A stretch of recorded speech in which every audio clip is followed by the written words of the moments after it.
Good evening from the beautiful islands of the Philippines. I do apologize on behalf of hashtag Bombing Squad for the delays of this broadcast. We're supposed to air last 5 p.m., but some things need some attention. However, we will be continuing our broadcast as normal, and we will be bringing you live analysis of all the candidates and, of course, the latest vote counts from Kamalek and through ABS-CBN, and of course some news from our partner network. So please stay tuned, and we will begin our broadcast in just a short bit. Thank you for your patience.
Once again, good evening from the Philippines. We are currently based in Pampanga, as you can see, because I just moved places. However, that doesn't stop us from doing the work that we're supposed to do. So let's get this thing started. Welcome again to We Vote for the Future, a hashtag Mamnu Squad special coverage for the Philippine elections, midterms 2025. It is currently 6:56 p.m. PHT.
Good evening, once again, live from the Philippines. We're currently based in Pampanga. My name is the Beloved on behalf of Hashtag Squad. I am currently the general manager of Hashtag Squad, and welcome to We Vote for the Future, a Hashtag Squad special coverage for the Philippine elections, midterms 2025, episode 2, titled Live Analysis. So I hope you guys are doing great because we do, and we are excited to give you the analysis from our end based on the news that we have gathered from our partner network, ABS-CBN, and of course the last current vote counts that the people have chosen for their candidates as of tonight. And we have just reflected it on our website alongside with some new articles together from put together from our partner network ABS-CBN, and of course we have already integrated our vote counts here on here below. So you can see right now that we have some potential votes here. Unfortunately, there are some candidates that have been on this count that we feel that might have been very controversial. You will see why we are talking about those candidates later throughout the program. So, right now, it is currently 7 p.m. PHT. So, let's go ahead and get this thing started by saying once again, good evening from Pampanga, from the Philippines. We are now in the live analysis episode where we take a look at our candidates in depth. We take a look at our coverages from our partner network in depth. And what will be the future of the Philippines now that these 12 senatorial candidates that you saw below are now poised to become actual senators. So let's go ahead and get back to our website here because we have updated a lot of stuff.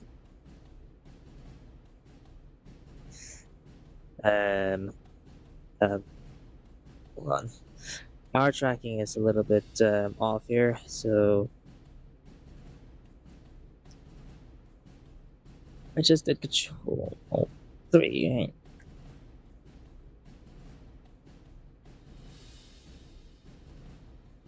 What's Control 3?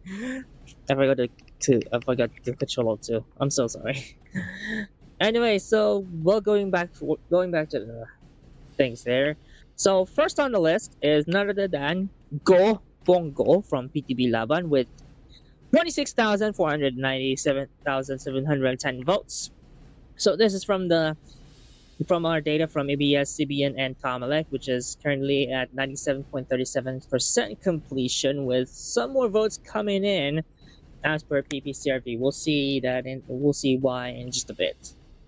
So next on the list is Aquino Bam from KNP. I'm just gonna have to abbreviate them as read, with 20,637,824 votes. De La Rosa Bato from PDP Laban with 20,273,810 votes. Tolfo Erwin from Lakas with 16,815,945 votes. Pangilinan Kiko from Liberal Party or LP with 15,088,542 votes. Next one on the list is Next one on the list is Marcoleta Rodante, Independent, with 14,911,663 votes.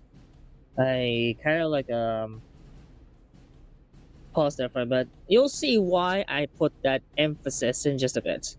Lacson Ping, Independent, with 14,957,254 votes. Soto Tito from NPC with 14,596,819 votes. Cayetano Pia from NP with 14,307,112 votes. Villar Camille, from NP as well, with 13,360,444 votes. Lapid Lito from NPC with 13,121,545 votes, and Marcos Aimee R. from NP with 13,038,627 votes. So the big question is, why on earth do we have to emphasize some candidates in like detail? Why do you have to do that? You just have to read out the candidates and their votes. Why do you have to put emphasis on some of them? Well, the answer is there is an issue with some of these candidates in the past. And some of them have even direct links to the fate of ABS-CBN. So let me just look that up here. I'll be right back.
All right, I'm back.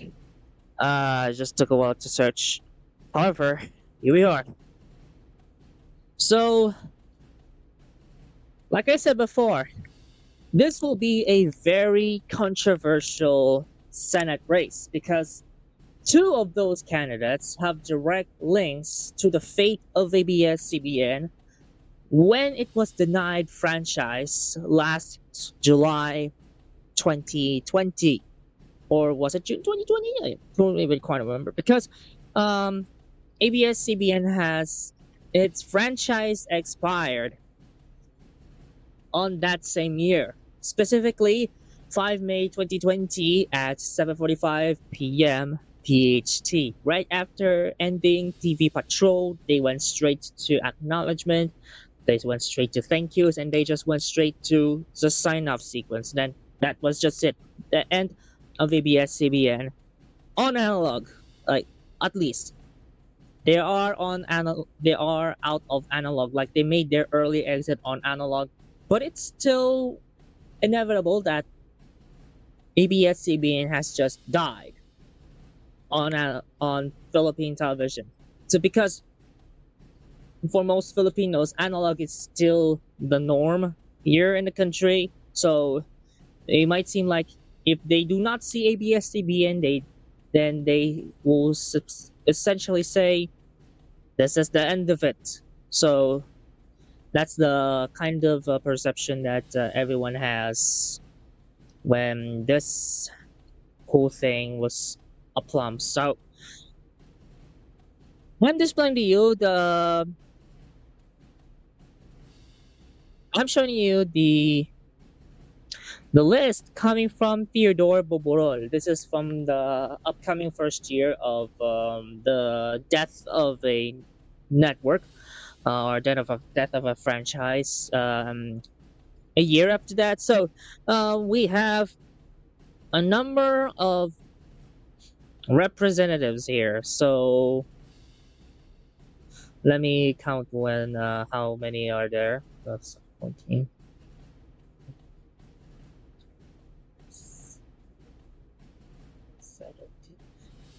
70 congressmen.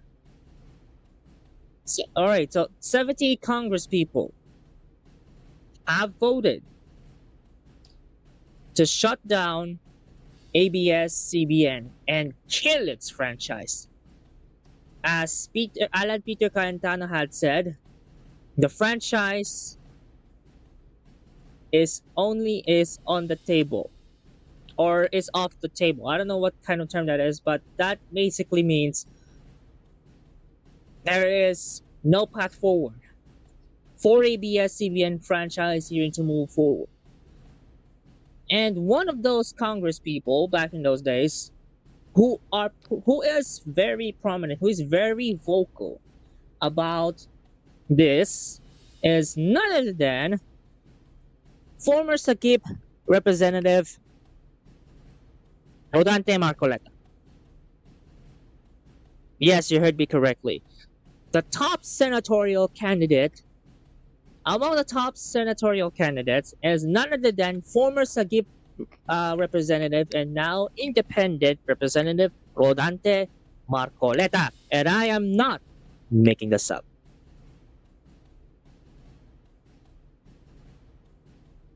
And there is also another Congress people or Congresswoman, really, who has been on this list of top senatorial candidates, top 12, was also one of the ABS-CBN franchise killers.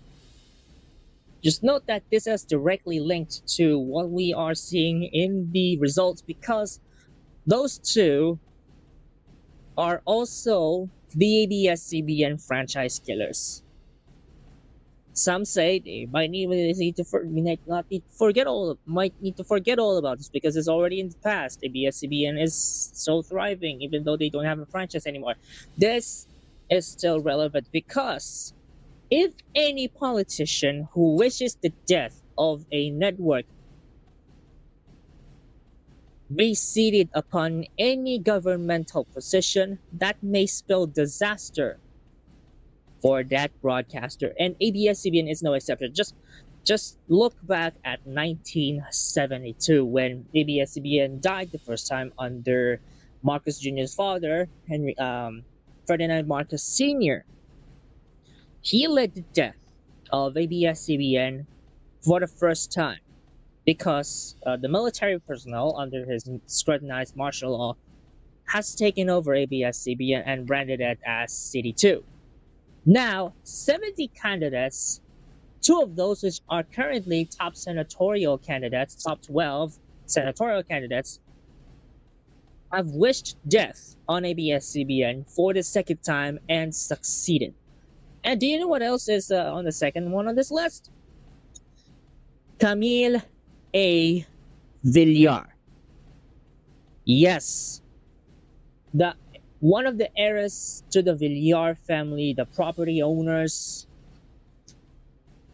have also lied in with 70 representatives who voted against and have wished for against or have wished for the death of ABS-CBN last 2020. There's your list.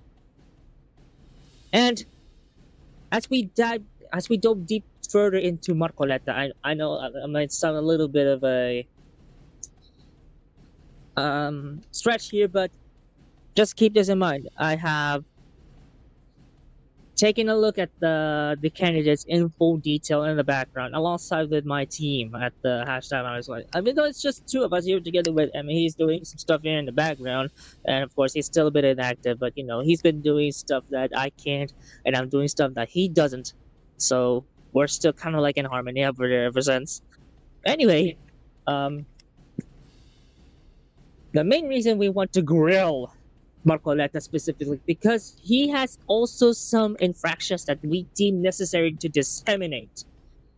Because right now he is currently among the 12 top senatorial candidates. I'm not making that up. Let me look the official halalan results from ABS-CBN. So as you can see right now, Marcoleta is ranked 6th from the official partial and official results from ABS-CBN and Comelec.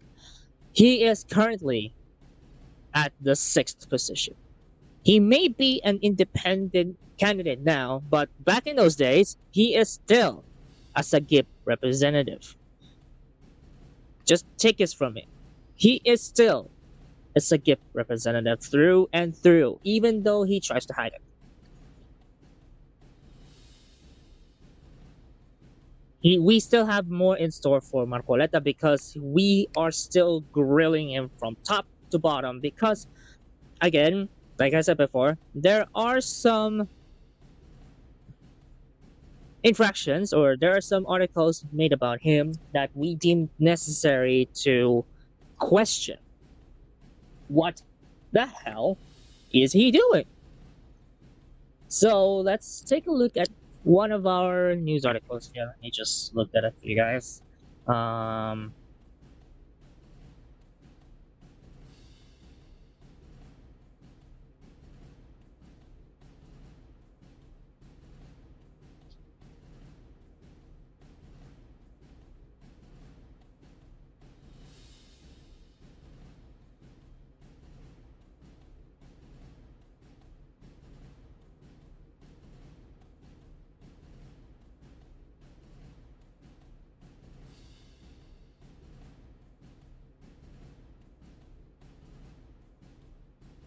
Okay, so um, let's have one of the articles from Min the News, uh, titled "Turning Point on Mapping Ignorance." So let's see what we have here.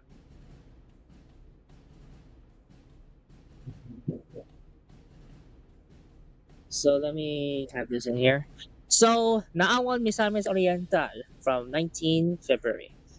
Representative Rodante Marcoleta, former Sagip Representative Rodante Marcoleta, who is gunning to become a senator of the country, betrayed his ignorance of our recent history by saying that the West Philippine Sea is merely a fabrication of the Philippine government. He is not worthy of the high position he is aiming at.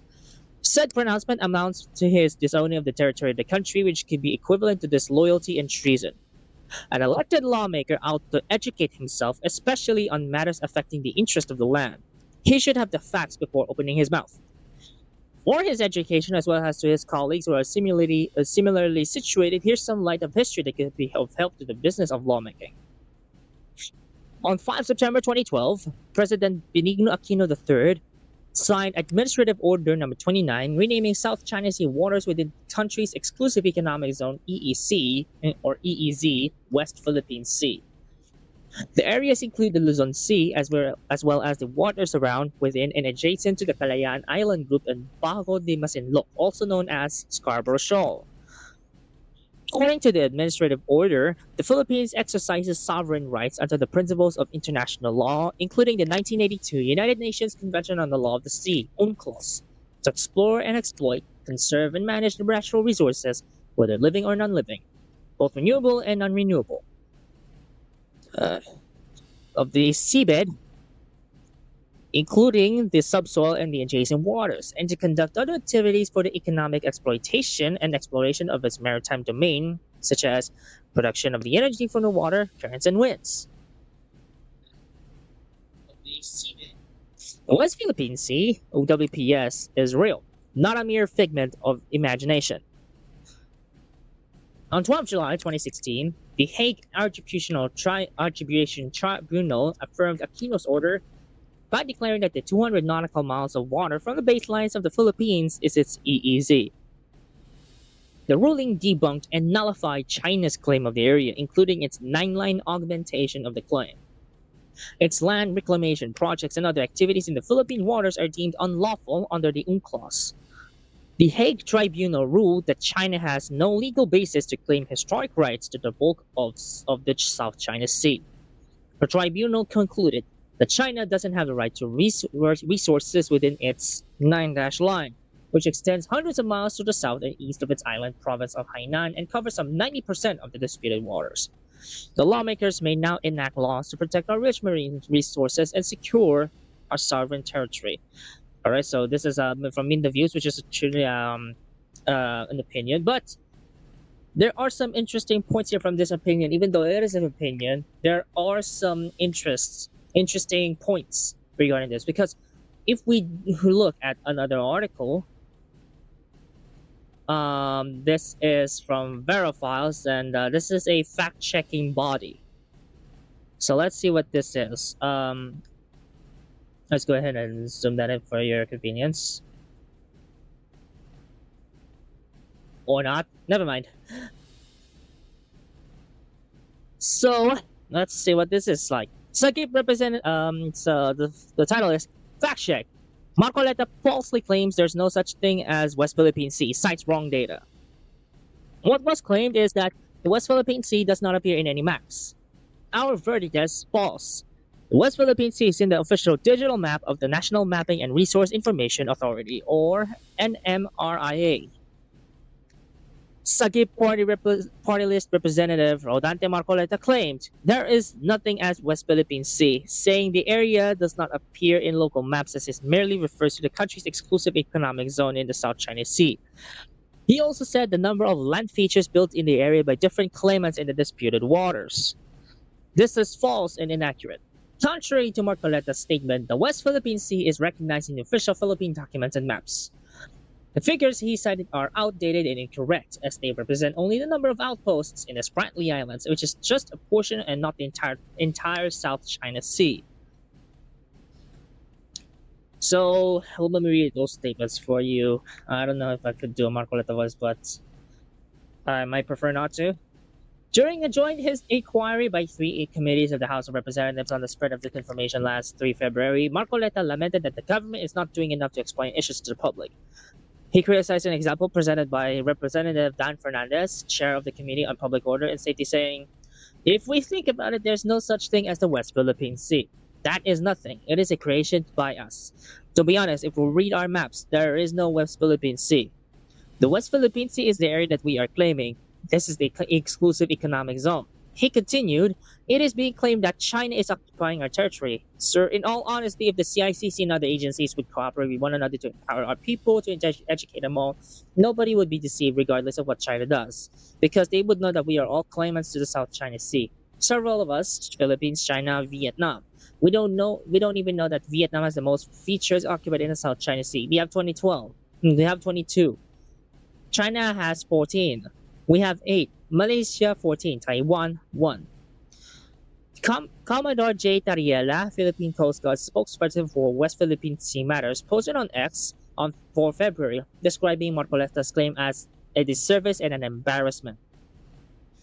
On 10 February, Marcoleta shot back at Tariela on One News, this time correctly clarifying that the West Philippine Sea is not on any world map. He said, "Let us not fall for the foolishness and ignorance of that Commodore Tariela. I don't think he understands that the West Philippine Sea is not any maps of the world or of the oceans." The West Philippine Sea, alright, so this is a fact. The West Philippine Sea is codified in the government's official documents and is based on the United Nations Convention on the Law of the Sea, which has UNCLOS, which states that the member countries are entitled to an EEZ spanning 200 nautical miles from their shorelines. So this is the picture from that. Sagip Representative Rodate Marcoleta claimed that there's no such thing as the West Philippine Sea and that it does not appear in maps. This is false. Former President Benigno Aquino III issued Administrative Order No. 29 in 2012, officially adopting the West Philippine Sea name to cover the Luzon Sea as well as the waters around, within and adjacent to the Calayan Island Group and Bajo de Masinloc. The National Mapping and Resource Information Authority's official digital map contains the WPS. Marcoleta also said Vietnam has the most features occupied in the South China Sea with 22. China has 14, the Philippines 8, Malaysia 14, Taiwan 1. This is inaccurate. The numbers he cited do not correspond to land features in the South China Sea claimed by each country, but the number of outposts put up in the Spratly Islands, which is only a portion of the disputed waters. So let's continue the article. Former President Benigno Aquino III issued Administrative Order No. 29 in 2012, officially adopting the new WPS name to cover the Luzon Sea as well as the waters around, within and adjacent to the Calayan Island Group and Bajo de Masinloc, also known as Scarborough Shoal.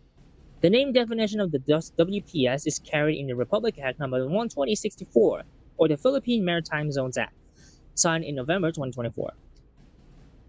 The maritime zones of the Philippines on the western side of the Philippine archipelago, including the Luzon Sea and the territorial islands of Bajo de Masinloc, and the maritime features of the Calayan Island Group, shall be collectively called the West Philippine Sea. In line with AO 29, the National Mapping and Resource Information Agency, or NAMRIA, was tasked to include the WPS in official maps as illustrated in its digital e-mapa, and an information campaign was launched to make the public aware of this. So as you can see right now, this is the Philippine Sea on the right and on the east, and West Philippine Sea into the west. However, NAMRIA, the Department of Foreign Affairs, and other relevant government agencies have not deposited with the United Nations a copy of AO 29, including the official map reflecting WPS as directed by Aquino in the document. As a result, WPS does not appear in international maps as the name has not been adopted by the UN and recognized by other countries. The numbers Marcoleta cited also does not correspond to land features in the South China Sea, but the number of outposts built in the Spratly Islands. Outposts are structures, whether military or civilian in nature, that have been individually and separately constructed by parties in the six-way dispute in some areas of the South China Sea to strengthen their claim. David Shear, former United States Assistant Secretary of Defense for Asian and Pacific Security Affairs, said in a 2015 U.S. Senate hearing that Vietnam had 48 outposts, the Philippines and China each had 8, Malaysia had 5, and Taiwan had 1. According to the Asian Maritime Transparency Initiative, China has since increased its outposts to 27 and the Philippines to 9.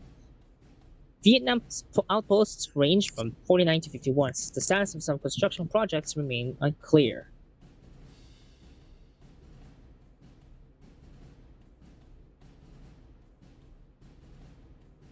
Okay, so that proves our claim by fair or false. But we still have one more development because this is from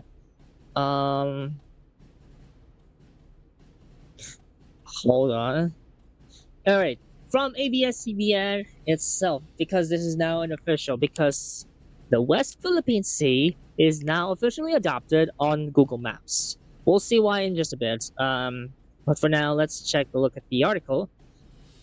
West Philippine Sea is now on Google Maps by Bianca Dava of ABS-CBN News. The presence of the West Philippine Sea on Google Maps is proof that the international community recognizes the Philippines' territorial claims in the area, which are backed by the United Nations Convention of the Law of the Sea, UNCLOS, a security analyst said.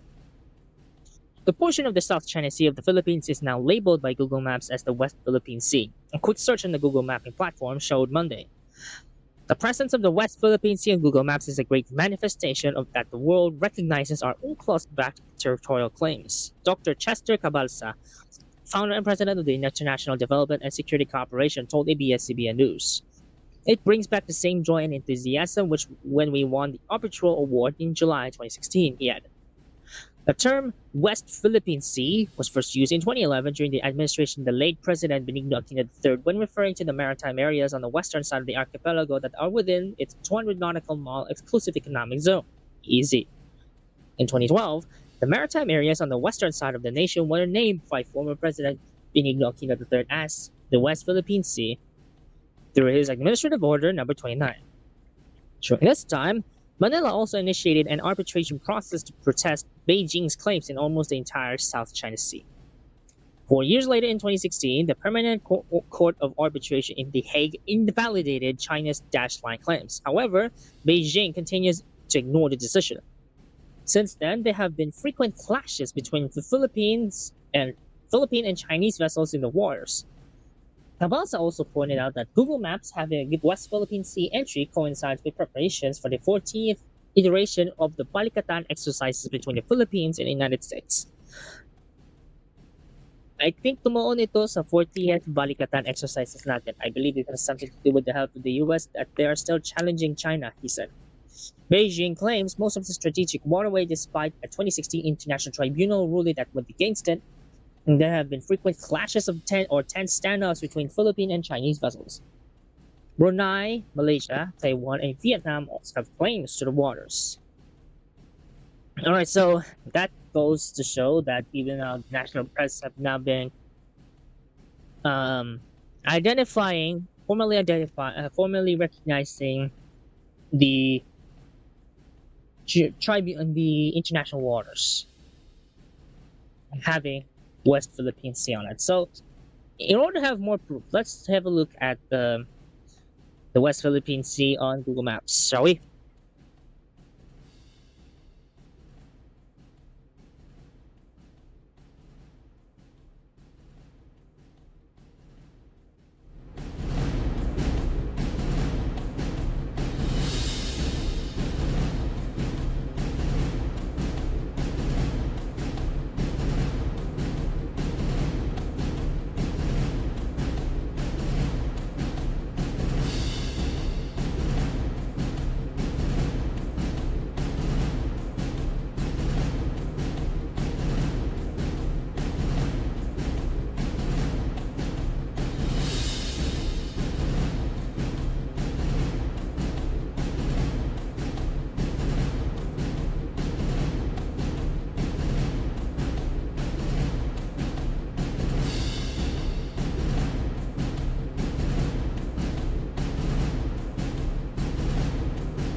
Okay, as you see right now, we have the South China Sea over here, and we have the West Philippine Sea over here. This is from Google Maps. Google Maps have now officially recognized the presence of West Philippine Sea. Now it's time for the others to follow suit because it is now an UNCLOS-backed statement. Now that it has now been proclaimed by Google as such. So we cannot, so I firmly believe that others will have to follow suit on this. All right.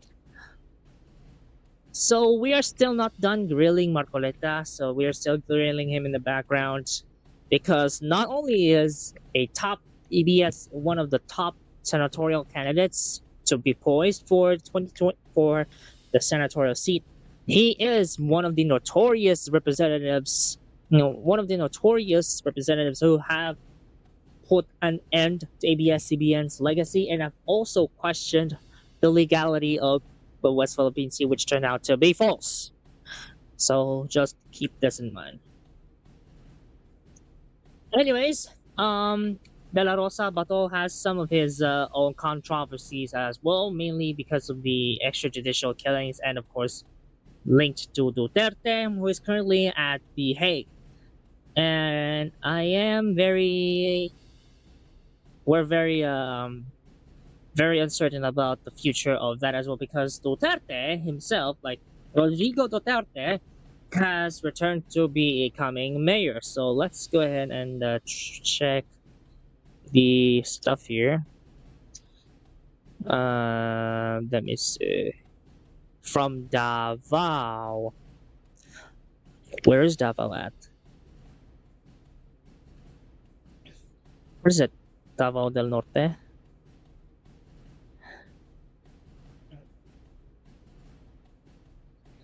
How about the mayors?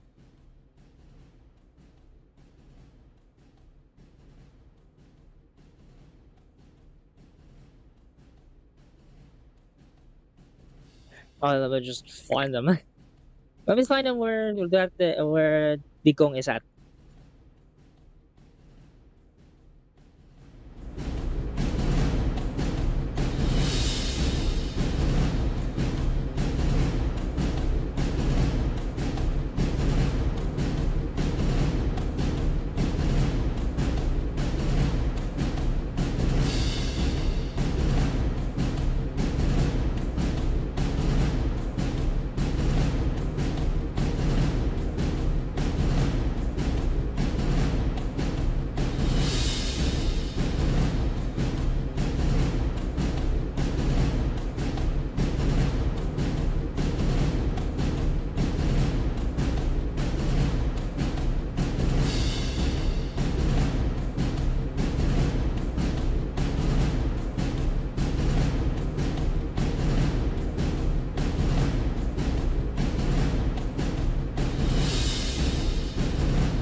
So Rodi Duterte is also Rodrigo Duterte, alright? So on the city of Davao, he has 659,557 votes. Well, one of his offsprings, Baste Duterte, became vice mayor with 648,344 votes. So the Duterte dynasty is rampant in the city of Davao. And not just Davao, any part of the Philippines, there is a growing sense of dynasties. Like in Bataan, where the studio is based at originally for the most part, Garcias and Davids took over that. So let me have the local elections for Bataan to see what I mean. Um, Actually, in Limay, Bataan, because that's where the studio is based at the moment. So let's go ahead and see that. Assuming we can find it. So Governor Garcia with 386,672 votes. Chris Garcia, Vice Governor, with 349,525 votes.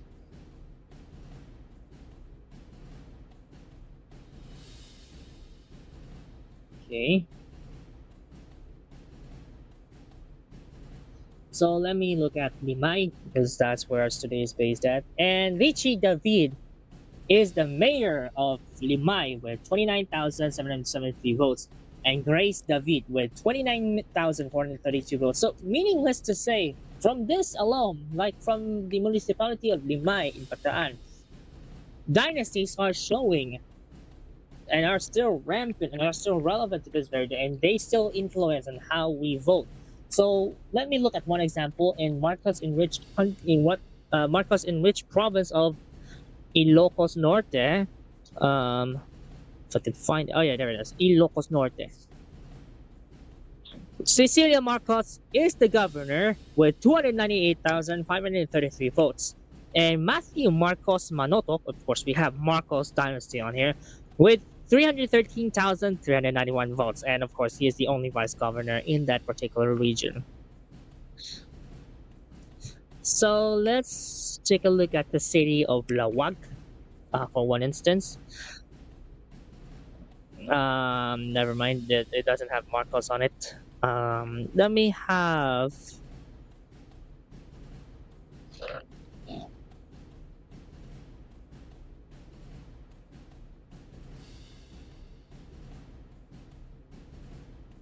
Another 1 second.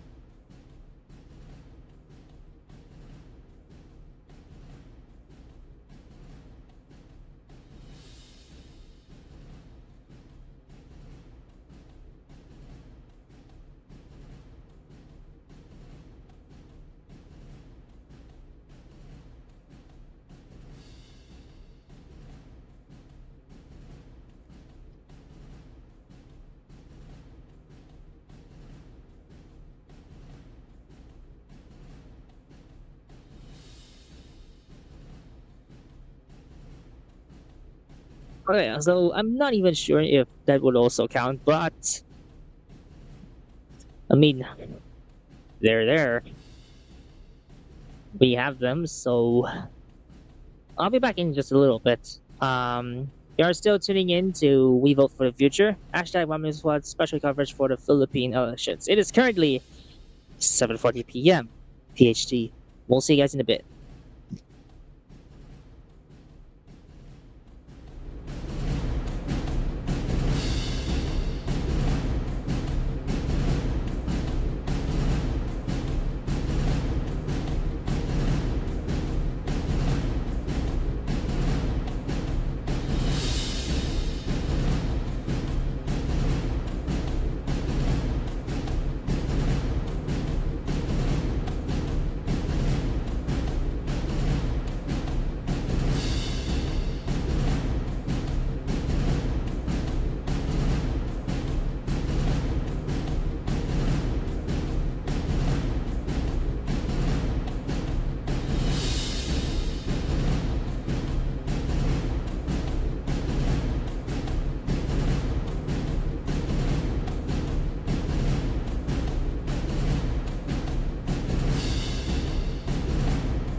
Okay, we are back with We Vote for the Future hashtag on this was social coverage for the Philippine elections midterms 2025. It is currently 8:02 p.m. PHT. It's a bit late, but we will just try to finish it as quick as possible because we are almost running out of time and our video is buffering on our end. So let's have some of the news from ABS-CBN, our partner network here.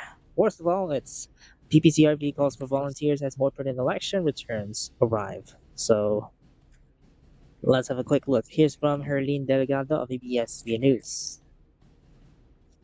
The Parish Pastoral Council for Responsible Voting is calling for additional vote volunteers as physical election returns continues for coming at Command Center. Okay, step by 1 second. We have some broadcast problems in here. I'll zoom by just a bit.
Okay, we're back.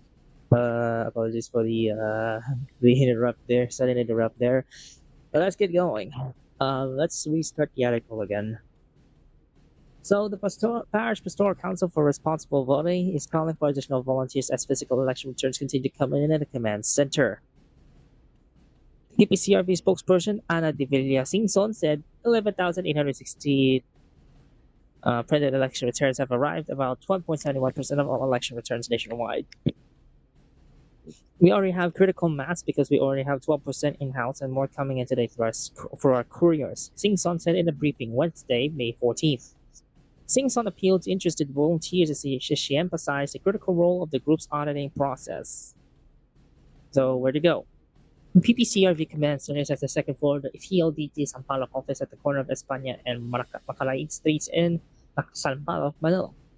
The main qualifications to be a volunteer or poll watcher under PPCRV are be a registered voter in the city or municipality where one volunteers, be of good moral character, have no record of conviction with a final judgment to any electoral offense or crime, should know how to read and write in Filipino, English, or the prevailing local language, or should not be related with the fourth civil degree of consanguinity or affinity to the chairperson. Please come here. This audit is very important because we will actually check the integrity of the transmitted vote, Singh said.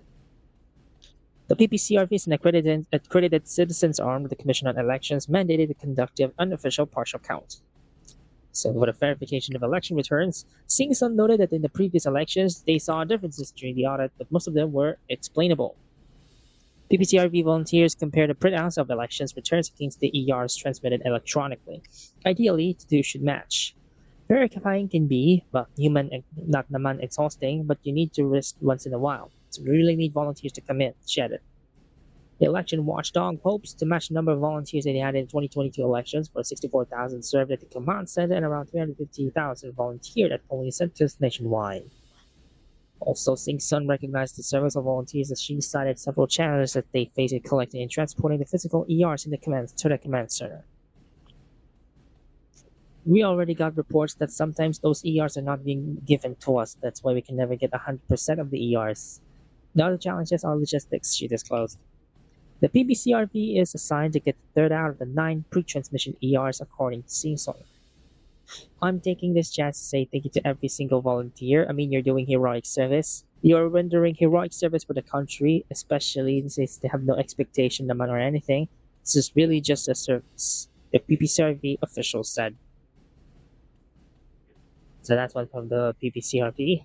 So let's have another article from ABS-CBN from our partner network, ABS-CBN News, titled VP Sara wants anti-dynasty law as Duterte dynasty expands in Davao. From Katrina Domingo of ABS-CBN News, published 14 days, just earlier.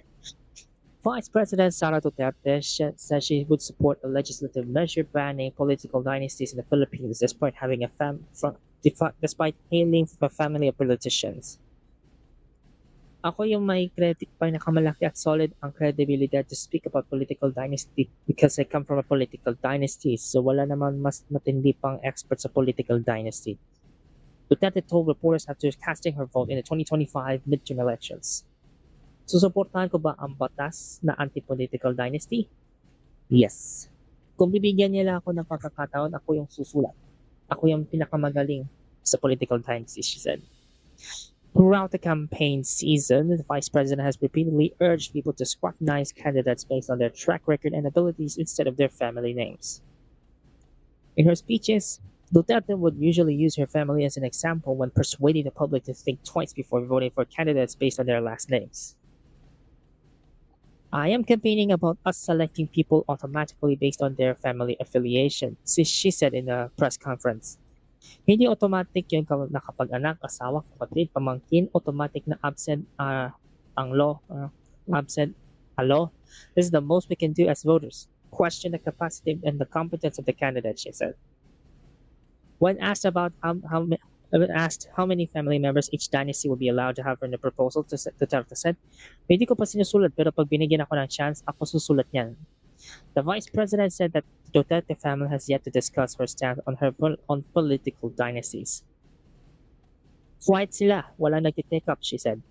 Lahat kasi ang pinag-uusapan yung detention ni PRD, President Rodrigo Duterte, wala na bring up ng politics sa bahay. After the May 12 elections, the Duterte dynasty expanded to 6 family members in elected posts from 4. Former President Rodrigo Duterte, despite being detained in The Hague, returned as Davao City's mayor, where Hassan Sebastian will serve as his vice mayor. The former president's eldest grandson, Omar, will join his father, Paolo, in the House of Representatives, as the father and son won as the 1st and 2nd District Representatives of Davao City. Rodrigo Duterte II, Omar's brother and namesake of the former president, emerged as top city councilor in their bailiwick. He is expected to serve as acting city vice mayor while Sebastian fills in for their patriarch, who is still in the detention facility in the Netherlands. Omar and Rigo, the new generation of Duterte politicians, in separate interviews said that their clan's influence in politics was entirely up to their constituents. Depende din kung ano ang ginagawa ng dynasty. Ang tao naman ang masasabi kung sino ang dapat nilang iboto, Omar said. Depende lang kasi sa mata ko nung gusto nila. Kung gusto nila na kami pa rin, ang pamilya namin, patuloy pa rin kami kung gusto pa rin nila sa amin, Rico said. Ako, gusto ko lang din tumulong. Yun lang naman talaga ang purpose ko dito. Several anti-dynasty bills have been filed in the Philippines throughout the years, but the measure was never legislated into law as both the House and the Senate are dominated by political clans. Earlier this week, the Commission of Human Rights noted that the continued dominance of political dynasties and the underrepresentation of women in electoral contests. Public dissatisfaction with dynastic politics remains high, and the CHR echoes the view of international observers that entrenched political families hinder democratic competition and meaningful change, a statement from the Commission read. The CHR also urged lawmakers to revisit anti-dynasty proposals and to support political party reforms and campaign finance regulation. Okay, so that's the other one from AB. So that's the other one. So let's go with the last one here. And unfortunately for this, I think the stream is toast. So I don't know.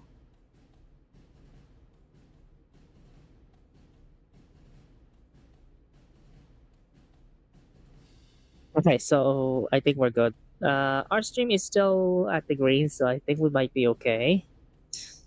All right, next. This is the last piece for today's stream. Kibuloy wants manual recount of senatorial votes by Dennis Gasgonia. Detained pastor and senatorial candidate Apollo Kibuloy is asking for a manual recount of votes after falling behind in the latest Kamalek tally of winning candidates. What's this? President Trump? Kibuloy, the televangelist founder of the Kingdom of Jesus Christ ministry, is currently in 31st place in the latest Kamalek tally with 5,577,812 votes. On behalf of Pastor Apollo C. Kibuloy, we extend our sincere gratitude to the millions of Filipinos who supported his senatorial bid. Your dedication and belief in his advocacy for truth, justice, and accountability have been truly inspiring. The campaign was powered by ordinary citizens who stood for extraordinary change, said Kibuloy's legal counsel, attorney Israelito Torion. However, given the widespread reports of discrepancies in election returns, inconsistent firmware versions, and overvoting issues, Pastor Apollo respectfully calls for a full manual recount of the senatorial votes, he said. The religious leader is currently detained as he faces child and sexual abuse cases as well as human trafficking charges in the Philippine and U.S. courts. He has repeatedly denied the accusations. Torion maintained that the request is not a rejection of the democratic process. It is but a call to strengthen it, ensuring that the voice of the people is genuinely heard and faithfully recorded. Okay, so we also have some scrutiny for Kibuloy because he's also one of the biggest contributors back in the 2020 when ABS-CBN took its downfall. I mean, he's actively vocal. He's actively very vocal about the shutdown of ABS-CBN in the first place, and of course, he has done so many heinous things in the past as well as also aligned with this me, also aligned with their organization KOJC. They have done some heinous things in the past as well, so they're also not out of the equation as well. So we will be getting through that probably in the next broadcast. We're not even sure, but to be honest, I think it's fair to say that on this particular thing, it encompasses some other things that we have not been focused yet. One of them being that the dynasties are currently thriving, so there's no point in really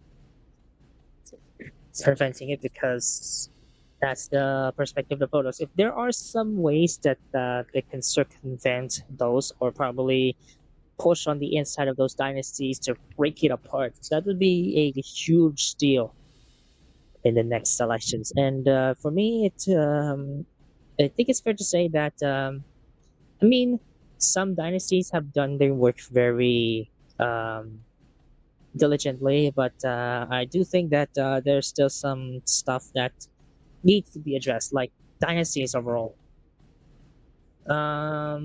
It's just my personal opinion, how, but I'm advocating for a no dynasty as well, so there's no doubt about it. But I mean, if that's what people want, and who could judge? I mean, if there's anti-dynasty put in place, would that change the heart of the voters?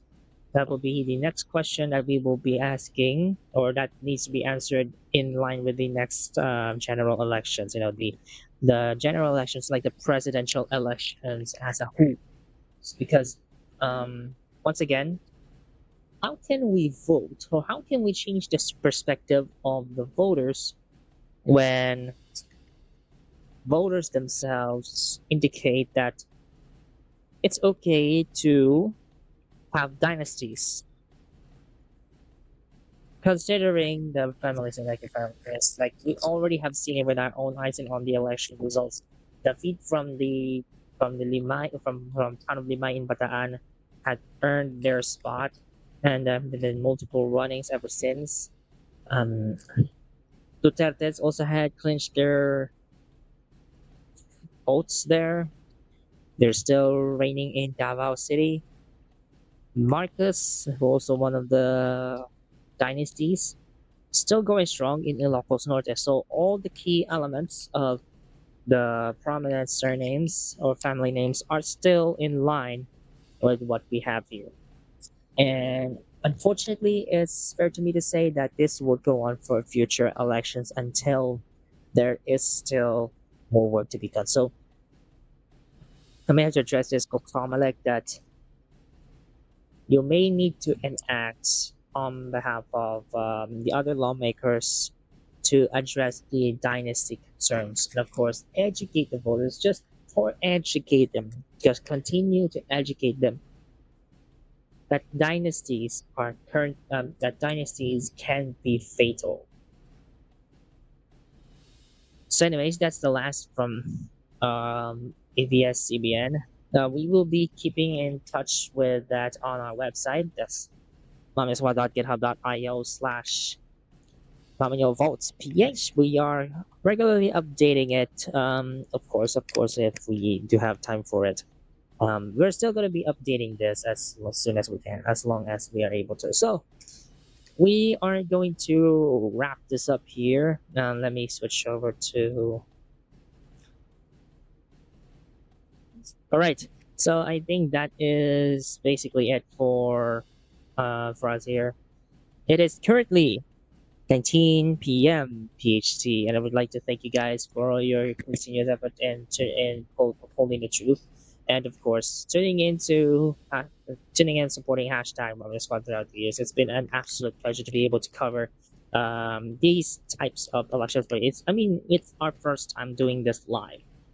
The first edition of We Vote for the Future that we have covered was be on socials, and we haven't been on socials on a regular basis because in some cases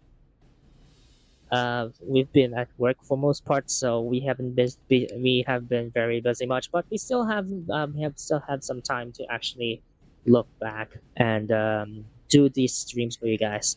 So on behalf of hashtag Mom Squad, thank you so much for your continuous support.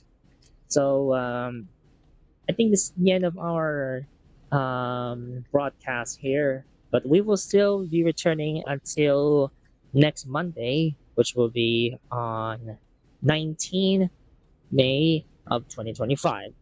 So on behalf of hashtag Mama Squad, together with Emmy, Emmanuel Tiga, this has been the Beloved Mother Agatha, the General Manager of hashtag Mama Squad, on behalf of Emmy, Social Web Manager, and this has been We Vote for the Future. The hashtag Feminist Squad special coverage for the Philippine elections midterms 2025, episode 2, live analysis. We'll see you in the next episode.